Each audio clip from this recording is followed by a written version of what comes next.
suite du nouveau dans l'enquête sur la mort d'Elisa Pilarski. La jeune femme de 29 ans enceinte avait été retrouvée morte en novembre 2019 dans une forêt de l'Aisne, tuée par des morsures de chiens. Elle se promenait ce jour-là avec Curtis, l'animal de son compagnon.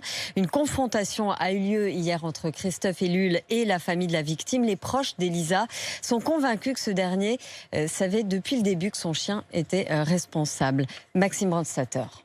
Il y a d'abord ce SMS envoyé le jour du drame à 13h45 par Christophe Ellul à Elisa, soit presque 30 minutes après que la jeune femme en détresse l'ait appelé pour lui demander de l'aide.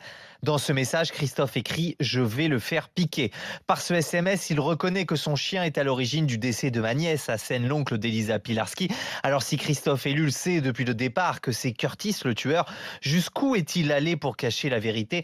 Plusieurs éléments intriguent aujourd'hui la famille de la victime, comme le fait qu'une muselière a été récupérée sur la scène de crime, alors que sur des photos prises quelques minutes avant le drame, Curtis apparaît sans muselière. Comment est-elle arrivée là? A-t-elle été apportée après le meurtre?